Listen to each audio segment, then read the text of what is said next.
Hey everyone, and welcome to the 41st episode of LA Rams Central. Sorry, I've been out of the loop for a few weeks. I had a back injury, and that kept me on the shelf for a little bit. It was really hard to kind of maneuver and work my way out.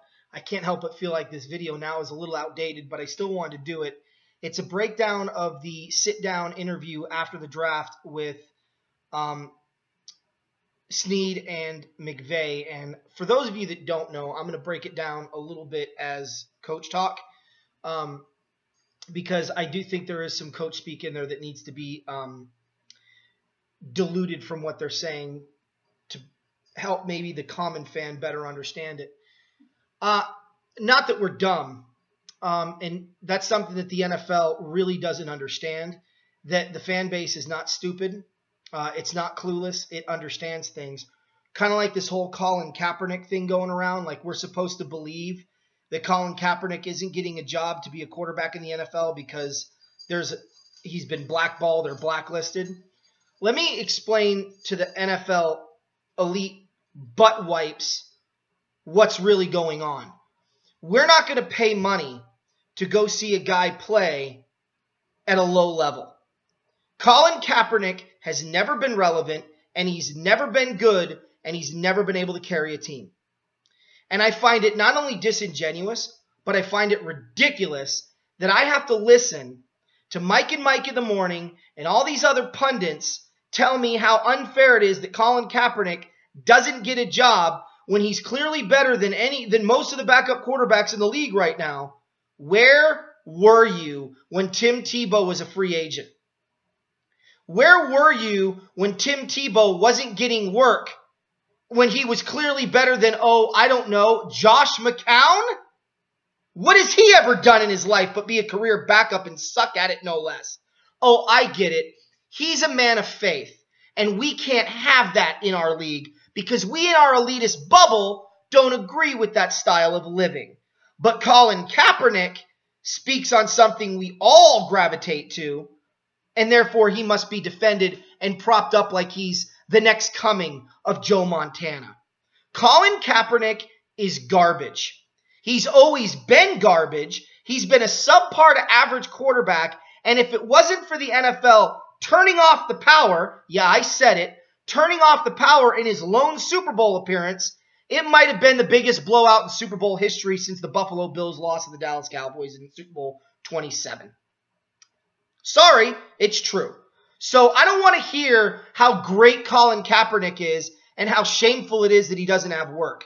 Because I'll be honest with you, I just used McCown as an example. I'll take McCown over Kaepernick for two reasons. He's not a cancer in the locker room. He's not a self-centered douche canoe that only wants to keep his job based on how he feels is best and most expedient for him and him alone to do so. The protest, you want proof that that protest was a joke, a farce, and a complete fabrication of what he really believes in? Look at what he said he was going to do this offseason. Not going to protest. I'm not going to kneel during the anthem. If it's something you genuinely, could you believe if Martin Luther King pulled that? Oh, we're not going to do this anymore. We're going to conform to what society wants because it was wrong. No. If you genuinely believe in it and you fight for it, you don't back down. He did it last year because he knew it would get immediate attention and it would force the 49ers to play him. And he was right. What he didn't account for is that it would not allow him to find work in the offseason. And that's why he turned around and said he will not kneel anymore during the anthem because he felt like that was the best way to ensure he finds work in 2017. See, he got his job in 2016 like he wanted, but he couldn't get his job in 2017 like he wanted, playing the same game. You play two sides of the coin, and people find you for what you are, a farce. You want to wear a dictator who brutally murdered I don't know how many innocent people in Chavez on your t-shirt while wearing socks that have pigs dressed as cops, and you want me to believe that you're genuine. Forget standing for the anthem and what the flag stands for, because the flag does stand for more than just what's bad in the country. But I digress, because this isn't a political show. You can take a kneel. I don't have a problem with that. What I have a problem with is politicizing football. And no, we don't want politics in football. We get enough of it, thank you, from every other medium out there. And then you couple the fact that you can't play, you suck, you can't throw touchdowns, you throw more interceptions than touchdowns the last 2 seasons. You are absolutely horrendous in the accuracy department, and I'm supposed to believe that you're somehow better than 90% of the backups out there. No, you're not. You know who was better than 90% of the backups out there? Tim Tebow. Tim Tebow had a resume too. He beat the Pittsburgh Steelers in the postseason in his only shot at it, in an overtime that had recently been changed to benefit the visiting team in case they lose the toss, and he still beat the visiting team on a bomb. But now he's playing for the New York Mets because I'm supposed to believe Colin Kaepernick is better than Tim Tebow. Or forget that analogy. I'm supposed to believe that there are, 96 other quarterbacks in the National Football League that are better than Tim Tebow? And I'm supposed to believe that Colin Kaepernick is better than 64 quarterbacks in the National Football League. Sorry, proof is on the field. Put on the tape, the kid can't play. He hasn't been able to play since Jim Harbaugh left San Francisco. So yes, he should be unemployed. And you want proof that he should be unemployed and how bad he really is? Take a look at Seattle. You've got a head coach up there who's about as open to being clearly liberal in his politics. Every chance he gets, he demonstrates just how politically involved he is, right? He always takes the politically correct line of thinking. He always takes the liberal line of thinking, and that's why Seattle loves him, and good for him. If that's what his politics is, good for him. That's what his politics are. Not even he wanted Tim Tebow. I mean, he didn't want Tim Tebow either, but not even he wanted Colin Kaepernick. Somebody who would be very expedient in his path to what he wants to do. And don't tell me it had anything to do with the protest. People in Seattle protested. It's because the man can't play. And if Seattle can see it, you don't think the rest of them have seen it? So anyway, that's a 7-minute rant on recent news about what's going on in the NFL. Colin Kaepernick, thankfully, is still out of work.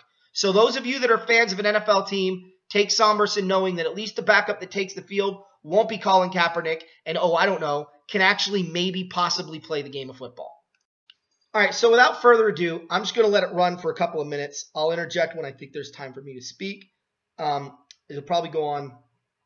I'm going to let Snead finish what he has to say for the first couple of minutes, and then I'll jump in with something to say. So without further ado, here it is. Take a look. Evaluations after that, we think these are our main needs, and I think we addressed most of those guys. Yeah, I think the biggest takeaway from this weekend was, when you acquire the 8 players that we did, you were able to kind of stay in alignment with the board that we had set out. And we feel like we were able to address a lot of those needs, but you also didn't overreach for a need. It seemed like a lot of the guys that we had valued, we were able to get at the spot that we wanted, and that was kind of the goal for the weekend, and we felt like we accomplished that. Okay, so right off the bat, I want to jump in here after what McVay said. What Sean expressed right there was that he didn't feel. I'm just gonna put it simply. He didn't think that the 2 linemen that I liked were worth being drafted. That's essentially what he said right there. That's coach speak for when he says we're not going to reach for guys. Then even though the league had them valued as a 1st and 2nd round pick, he was probably looking at them more as a 3rd or 4th and had other guys on his board. Guys, that's a matter of opinion at this point. Maybe McVay's right and I'm wrong, but I do agree this offensive line class was extremely weak and pathetic, but I don't know if they were that bad that you would make that assumption. But again, that's going to be a call that the head coach makes. And I'm not one of these that's going to jump on McVay for making a decision that he felt was best. I don't agree with him, but I'm not going to chastise him either. What's interesting is the next back and forth that happens. You're going to have, I think Snead is going to talk, and then somebody's going to ask him a question. Notice his reaction because he knows we're pissed that we didn't get one of those linemen in the draft. And he's going to explain why they didn't in a minute. and you can kind of see him squirm a little bit in his seat. So for those of you that are calling for Les Snead's head, I think he's hearing it, and I think he's seeing it. Watch this reaction because it's priceless. No offensive lineman this year. I think no offensive lineman last year. Is that just the way, things fell, or? Well, I think here's probably the reason for that is we did spend a lot of draft capital a couple of years on offensive linemen. Obviously, we signed Big Whit this offseason. So when Sean, his staff, Coach Cromer comes in, because we had a relatively young offensive line, they were fresh in Coach Cromer's mind, and there was a lot of guys in our group that he wanted to work with, and felt like they may be better than some of the rookies in this draft class. So that's just the way it goes. Obviously, with a draft class, I think it's been well stated, and I'm not sure. It'd be interesting if this is the least amount of OL drafted in a draft class. Don't know that, hadn't checked, but I know the pundits had said this was a thin class. But based on all of that, those two variables, Coach Cromer, Sean coming in, going, you know what, there's some guys here I'd like to work with. Oh, by the way, we can get we can get a Pro Bowler in free agency, and then we'll go from there. But we did sign one player in college free agency. Won't give his name until it's official that Coach Cromer really identified somebody we might have drafted in the 7th round, and so we were able to get him. So that was good. So did you guys catch that? One of the reasons Les Snead decided not to get an offensive lineman in this draft was because the pundits said that the field was thin. You didn't draft an offensive lineman because the NFL Network and ESPN's experts didn't like this draft class for O-line. Are you kidding me? I didn't say it before, but I agree with you guys out there. This moron, this nitwit, this dummy has got to go. You're listening to the NFL Network, who has two sole interests in mind: prevent the Rams from ever winning and make sure that the established 6 keep it on. That's it. That's their agenda. And you're telling me you're listening to them rather than the tape. I'm so disgusted with Les Snead right now that I don't care if the Rams win the Super Bowl. This dummy has got to go. There has got to be a better general manager out there sucking on rum on the street corners of LA begging for yarn that can do a better job than he can. In fact, I'm convinced of it. The other reason is a little more palpable. You've got a new staff of O-line people, an O-line staff coming in who really genuinely believes that they can work with the staff. Okay. I can stomach that a little bit better, but I remind people, sometimes when you make chicken poop salad, you can make it look like a salad, but there's still chicken crap in that salad. And right now, we're trying to mold not clay, but dog poop into a piece of architectural beauty. It's not going to happen. So that's why I say we'll take it on the chin this year. More than likely. I do expect an improvement from the O-line because God knows the only way to go is up. However, keep in mind, our general manager is taking his draft advice from the NFL Network and ESPN. Awesome. Yeah, I think when you really look at it, being able to add an Andrew Whitworth and what that's enabled us to do up front in terms of moving some guys around. There's some younger players, Jamon Brown is a young player. He's going into his 2nd year. And you look at Rob Havenstein moving those guys, giving Greg a chance to move from the left to the right side. Roger Saffold's played great football, and then you added John Sullivan, who's a veteran center that did a nice job this past week, and he's been great in the classroom first couple weeks of phase one. So I think when you look at being able to handle some of those acquisitions both through free agency and the draft, we maybe did that with some of those guys that we addressed through free agency. So then you look elsewhere in the draft. But we feel good, and I think coming out of that mini camp really enabled us to have a better feel for our depth up front and continuing to give guys a chance to move around and develop at those inside spots, and then also look for those guys that can back up on the edges. This is why I love Sean McVay. I love this man. This man is, if anything, he's a communicator. I don't know what kind of a coach he's going to be. I don't know what kind of record he's going to end up having through the course of his career. But I will tell you, what he just did right there, Les Snead better send him 1,000 thank yous daily, because he just pulled his rear end out of the fire. He basically took the moronic statement that was said earlier by Captain Nitwit Snead and said, no. Here's what's really going on. He mentioned Jamon Brown, which I like the fact that he mentioned it, because I'd like to see this kid get a shot. He's been kind of kept as a backup for a long time. Well, 2 years. I think there's potential there to be had. And at least with him, there's unknown, where there's already known with Greg Robinson. Keep in mind, too, the show's airing now. We already know Greg Robinson's been demoted to second team. So they're already making movements to go, if you can't cut the mustard, you ain't going on the field. If you can't perform here, you're not on the field. Sullivan was a big pickup. I said that before. He's a tactician at center. We need that. He's going to know blitzes. He's going to know how to pick them up. And the fact that he's in the classroom already is a good positive. Nobody disagrees with what we're signing. You listen to McVay and you think to yourself, oh, maybe our line won't be so bad this year. You listen to Snead and you're like, oh, dear God, what decisions are our owners? What are we doing? What are we doing? This is the brain trust?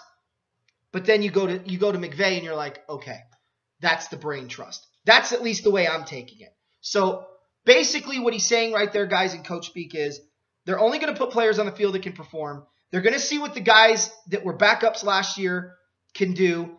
They're moving guys around from different positions to put them in a better position to be successful. That's essentially what McVay said right there. Let's go to the next clip. And I think I'll do this, address the elephant, not the elephant in the room, but I know there's a element that, hey, the Rams needed OL, and we really wanted to close look, all right, do we need OL, do we not? Because if you go back, we had the 16 season, we had the 15 season. 15 season, you're probably a top 5 rush team. You're a top 5 sacks per play allowed team. And then you go to 16 and you're basically bottom 30 in both of those categories with probably the same starting lineup.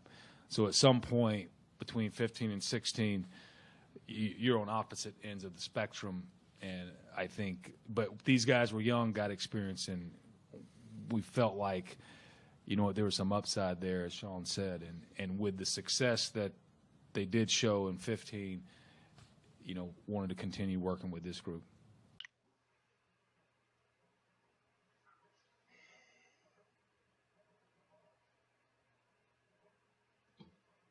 Really? Really? You went back to addressing the O-line problem. And you said elephant in the room. Again, they're listening, guys. Yes, it's an elephant in the room. Don't turn around. Well, not the elephant in the room, but dude, McVay saved you. And then you went right back to the point of tension. I don't know if Les Snead is clueless or just stupid. I'm going to garner it's probably a combination of both. But at least we can take solace in knowing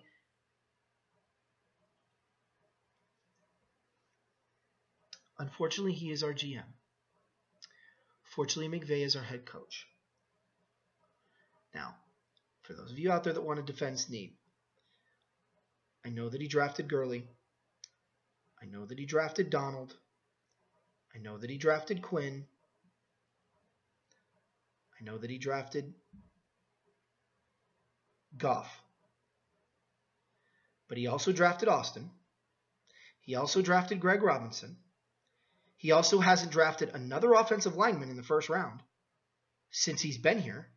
outside of Greg Robinson. He's missed on every single offensive target outside of Todd Gurley that he has gone after.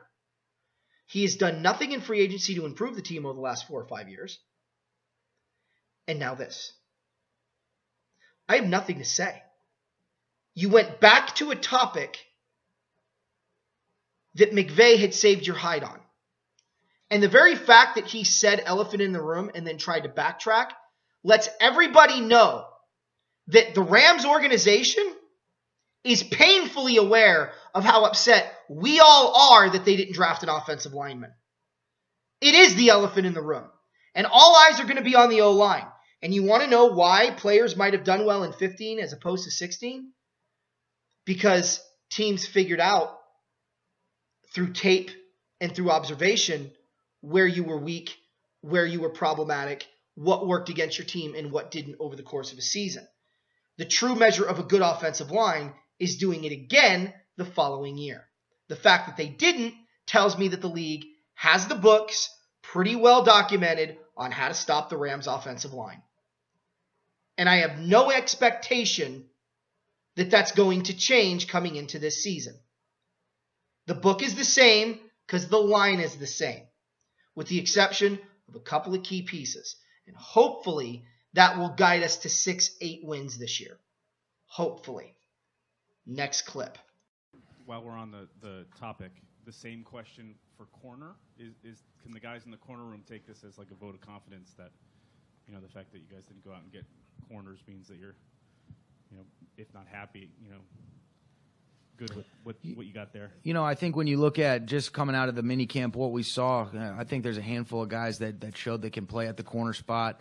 A lot of the things will be a little bit different in terms of the back end than maybe what Coach Williams had done in years past to what Coach Phillips will ask our corners to do. But you look at Tremaine Johnson and Kayvon Webster, I thought they were excellent on the edges. Then you see guys like Troy Hill, Nickel Roby. They give us some depth. E.J. Gaines has played a lot of football. And then you really look at, LaMarcus ends up playing that corner spot when he slides inside to nickel and some of those dime packages that will play. So you just named a lot of guys right there that all have great, lateral agility, short space quickness. They have the ability to play man coverage, and a lot of those guys have ball skills. So I think we do feel like we have a lot of guys that can do some of the things that we'll ask them to do. And there were some safeties that showed some exciting things as well. And then obviously adding John to that mix will give us some more depth on the back end. And we feel good where we're at coming out of the mini camp and then this weekend as well. Okay, I want to throw another name in there that he didn't mention, which is Blake Countess, and I hope that he's still on the roster. Who knows? He was kind of way down there in the totem pole. I do like LaMarcus Joyner. I do like our corners. I'm not a fan of Tremaine. I'm not a fan of E.J. Gaines, but I'm also not going to sit here and say that those guys needed to be replaced right away. I think it was smart to franchise tag Tremaine, even though they didn't. They did last year. I don't know. Did Tremaine? You guys will have to answer this in the discussion. I can't remember. I think they gave Tremaine Johnson a contract. I don't think they franchise tagged him, which I didn't agree with. I thought it would have been smart to maybe franchise him one more time just to see, just to see what he can actually bring to the table on a consistent basis, because he has been anything but consistent since he's been a Ram. But since we had him. But it is what it is. But that was coach speak, guys, for our DBs are a lot better than people think. And in the right scheme, with the right protections for the secondary, we are actually going to be better than people think. I don't know if I agree with that, but I don't disagree with it either. I often wondered if the Rams weren't so blitz heavy, if they just did a little bit more cover 3 or zone blitzing like Phillips likes to do, how that would have looked in the turnover category. I just felt like at times our blitzes were too predictable, whether we were blitzing the A gap or we were blitzing the B gap, but we were always coming up the same gaps with the same guys with the same coverage behind it. And you saw that in the 49er game. In the second half, every time the Rams blitzed, the Niners knew what to do and they threw and beat it. You can't be predictable on defense, and God knows we were predictable in the New Orleans game. Every second half, we did worse than we did in the first half all season long. And again, I equate that to just the fact that our blitzes were vanilla and predictable. We blitzed a lot, But we always had the same coverage on the back end, which you're not going to get with Phillips. And I think that that's going to help the secondary a lot too. Plus, with a 3-4, you never really know where that fourth blitzer is coming from. It could be a linebacker. It could be a safety. It could be a middle linebacker. It could be a corner. You just don't know. And I think these guys are going to have some free reins. The one thing I will say about Tremaine is he is fast. Joyner is fast and can hit. Hill is tall and can hit. And they all do have decent ball skills. And I think you throw John Johnson into that equation, team him up in the secondary, in the backfield, and I think you've got yourself a pretty solid secondary. I don't know if it's Super Bowl material, but with the front four that we have, or I guess front seven, however you want to look at it, I like our chances to be a much better defense than what we even were last year. So anyway, that's coach speak for what he was saying there. Next clip. Sean, I know it's really fresh because you just drafted these guys, but the two receivers that you drafted, how does that have the potential to kind of reshape the group that you have, and what can they add that maybe was lacking, or what can they add to that group? I think the theme is you want to find as many playmakers that can create with the ball in their hands. And I think when you look at Cooper and Josh, they're two different types of players. But talking a little bit about Cooper last night, you really can appreciate the approach where he has a great feel, great instincts and awareness, great hands, a lot of production. And then when you look at Josh, he's a little bit longer guy, great ball skills, big catch radius. I thought he did a nice job in the Senior Bowl when you look at some of the things he was able to do, especially in the one-on-ones. He's been a guy that's, averaged right around 17 yards a catch throughout the course of his career. So he's had big production in the SEC. So I think two different types of players, but one of the things that I think you saw consistent in terms of the theme when you add Gerald to the mix with the three skill players on the perimeter that we did add, all these guys have great ball skills. And that's what we're looking for, that consistency, that reliability, that they can make plays. And I think you see all of these guys do a nice job after the catch as well. So different players, but they will add depth to that room. And like you'll hear me say over and over again, I don't think we can have enough guys that make good things happen when the ball's in their hands. So I'm going to make this the last clip of this week's show. We'll do the rest of it next week. I want to end it here with, again, guys, coach speak. Ball skills, go up and get the ball. He wants guys that can catch the football. He wants guys that are going to be in the position they're supposed to be in, and when they're there, they're going to catch the ball. We had too many drops last year.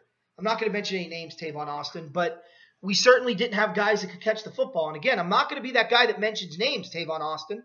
And we had guys that didn't know what route to run half the time. And again, it's beneath me to mention names, Tavon Austin. But you have to keep in mind that when these things are happening, it's making Jared Goff look worse than he really is. And it's making the offense bog down and look really bad. When he says ball skills and can make plays after the catch, we all know making plays after the catch means they have the ability to break tackles and turn a short gain into a big gain. But the ball skill is interesting because ball skill isn't just catching the football, but it's knowing when to go up and get it. It's knowing when to knock the ball away from the defender because it's about to be intercepted. And it's also knowing when you need to end your route and locate ball and when you need to ignore ball and continue your route. That's all ball skill. And to have a receiving core that can do that would be tremendous. And he says they all have it. We will see. What I've seen from Everett and what I've read from Everett is there was nobody in this draft that was better after the catch than Gerald Everett at the wide receiver / tight end position. Reynolds, I hear, is a guy that can go up and get the ball with the best of them. Cooper Kupp is a guy that can run routes better than anybody. He's a great route runner. Well, that's all good. Now, if we could put it all together, add into the equation Robert Woods, who seems to be a good route runner and can go get the football. You throw in Tyler Higbee, who's a beast and a big body like a Mark Bavaro, and you got yourself a pretty solid football team. But time will tell. There's more to this. We'll show it next week. The second part of this, episode 42, we'll cover the rest of this interview with more coach speak. I hope you guys found this informative. I hope you enjoyed it. I'm sorry this was late. And just FYI, episode 42 may be coming sooner than later. It might be coming like this week or at the end of this week. So keep an eye out for that. I hope you guys enjoyed it. Thanks for watching. Sorry I've been out, but I'm glad to be back, and I'll see you soon.